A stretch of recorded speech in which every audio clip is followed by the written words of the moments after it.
In 2020, because of COVID-19, traveling is out, but there's no reason you can't meet old and make new friends at an Agile conference. The Scrum Master Toolbox podcast teamed up with Tom Henriksen to organize the 4th year of the Agile Online Summit, and you can attend for free. There will be networking events, lots of talks on important topics, and 8 amazing keynotes from Mary Poppendick to Alan Holub, Jeff Patton, who's the creator of user story mapping, Neil Killick, who's a no estimates pioneer, Jeff Watts, author of Scrum Mastery, a great book for Scrum Masters, Jeff Gotthelf, Bob Galen, and our very own Marcus Hammarberg, who's the author of the Bungsu Story, a great Agile transformation story. You can get your free tickets at bit.ly/SMAOS 2020. All lowercase, all one word. Once again, bit.ly/SMAOS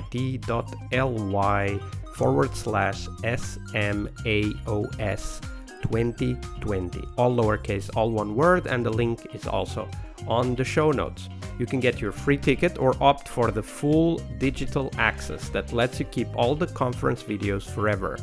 And for example, organize Agile learning sessions at work by watching those videos. You can get the full digital access at bit.ly/SMAOS 2020. But don't forget, there will be lots of live networking events, so I'll see you at the conference floor. Hello everybody, welcome to our Team Tuesday this week with Adrienne Rinaldi. Hi Adrienne, welcome back. Wow, thank you very much for having me again. Absolutely. So Adrienne, on Tuesdays we start with a book because, we're always looking for insights and knowledge and perspective that helps to build our toolbox as Scrum Masters. So Adrienne, share with us what might have been the book that most influenced you as a Scrum Master. Yeah, one of my favorite go-to books. It's not a book about frameworks or scaling, but a book called Leadership is Language by L. David Marquet. You know, the video we've all seen with the submarine captain letting his team make decisions. That's the author. It's a book about how we can update our language to empower people to a path of conscious improvement. It's definitely worth a read. I very much enjoy that book. Yeah. Is there like a simple tip you can share with us from that book, something that stuck with you that you have used in your practice? Well, definitely changing the words that we use. We can have more positive words, definitely the way we communicate to people. It's definitely a sense of giving people the power to make changes versus dictating things to others. Absolutely. And we'll talk a lot more about change tomorrow in our Wednesday episode, but definitely the ability to foster that positive outlook on change. And usually that happens through self-empowerment, right? Like I can be part of this change. I can benefit from this change. That can have a huge impact on organizations. Absolutely.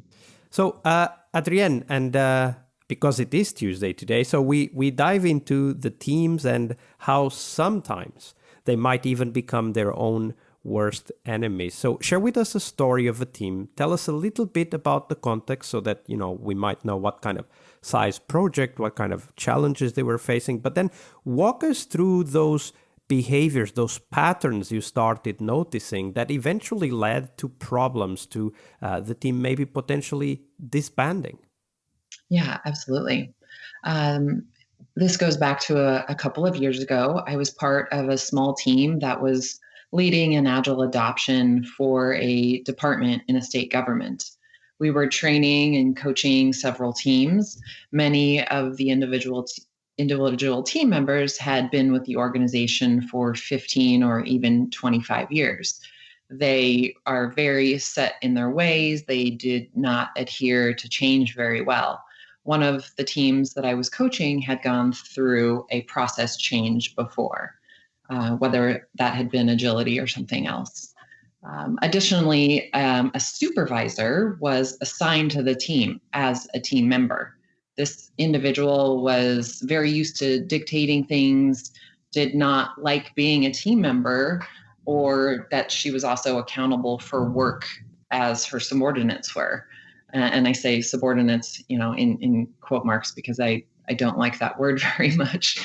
But this became very apparent in a retrospective and again during a rebaseline of team norms that this particular individual was a little bit problematic, that created disruption in the team. During one of the team retrospectives, the team was talking about what didn't go well. There was a consensus that something that needed to be improved. The supervisor and also team member interrupted, did not agree, and moved the sticky note into the what went well.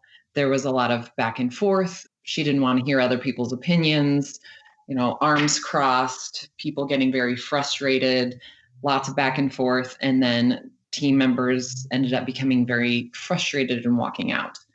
I don't think that was the first time that interaction had happened. I think this was something that potentially had built up over several months, maybe even years prior.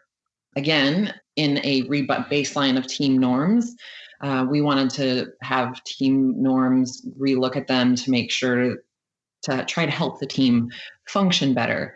There was still talking over people and conversations of why are we doing this? This process will just change again in a few months. Essentially, over time, the team ended up disbanding. Some team members went to other teams. I think it came down to their lack of respect for each other and lack of communication that ultimately led to that team's destruction. Unfortunately, Agile was blamed for it because it didn't work for them. They were voluntold to be part of a team, while some team members felt like their titles had been taken away and the responsibilities of those titles. Instead of a supervisor working with her team to improve, there was a lack of communication that ultimately destroyed the team and the morale of other members. Despite many efforts of different Scrum Masters and different coaches, they were met with much pushback. That kind of reminds me of this concept or this idea that when people are put in a situation where they don't want to be, when they are forced to behave in a way that they don't feel natural and they don't want to behave that way, when on top of that they feel threatened, the supervisor definitely lost status in that setup, people will find a way to destroy whatever they thought put them in that situation. Is that how you see it? Yes, and I completely agree, but I also believe that it stems from a lack of communication from the leadership. The leadership potentially told only a few people what was happening, picked teams and team members, including those who would be Scrum Masters and product owners. They didn't give product owners authority to make prioritization decisions, and they did not work with updating the roles and responsibilities of, changing titles, and they kept the same hierarchical titles. So that all stems in, trusting team members, trusting the leaders, and being able to have that open and transparent communication. Yeah, absolutely. And that's something that, it can start with a small thing, like the teams are formed and they didn't know, they were just told or voluntold that they were now part of the team. And you said lack of communication from leadership. I would go perhaps even a little bit further and say lack of leadership from leadership, right? Because it costs nothing to send an email and say, Tom and Mary, you're on the same team. Like that's no show of leadership. Absolutely. I definitely agree with that. And especially when you are volunteering someone to become a Scrum Master or a product owner, did you have that communication? Do they want to be a Scrum Master? Do they want to be a product owner? I mean, those are all things that need to be communicated as a adoption or transformation is taking place. But this also reminds me of something that we as Scrum Masters, we can bring to the table and actually have a positive impact in these individuals, which is to start our first assignment with the team by talking about why are we doing Agile? And opening the discussion for people to say, no, I have no idea why. Yes, absolutely, completely agree with that. I do think that sometimes when teams fail or organizations fail at adopting Agile, it's because they don't know why they're doing what they're doing. And they didn't even want to. They were just forced to do it.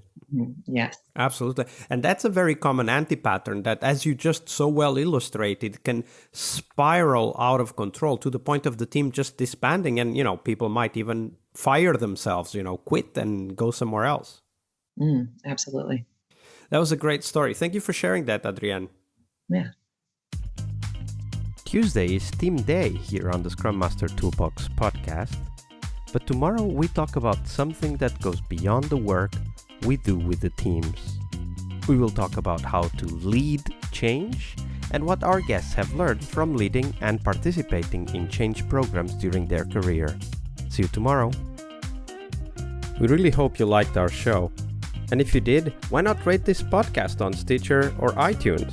Share this podcast and let other Scrum Masters know about this valuable resource for their work. Remember that sharing is caring.